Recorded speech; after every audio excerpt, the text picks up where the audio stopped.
বলছি পণ্ডিতদার মতো করিস না, বয়স হয়ে গেছে, এবার রিটায়ারটা কর।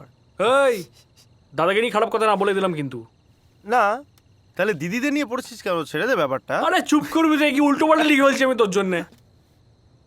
আর রিপ্লাই আসবে না, রিপ্লাই আসবে না, চাপ নিস না।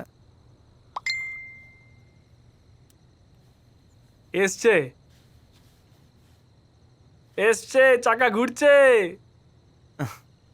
পাংচার ঠিক করতে পারিস তো? তুই আছিস তো? ও, চাকা তুমি ঘোরাবে আর পাংচার আমি ঠিক করব? আরে শুধু কবিতার লাইন বলতে হবে আর কি। চুকার, চিনি বেশি দিয়েছিস। তোর ভাগ্য ভালো নন্দিনী। তোর একটা কবিতা যদি আমি লিখেছি আজকে।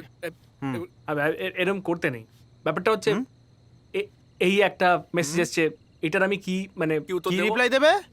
আমি চিনি কম দেবে না, সেদিন না, আমি না, না, রিপ্লাই আমি দেবো। চিনি দেবো না, মানে চিনি কমই দেবো। এটা বল, এটা বল।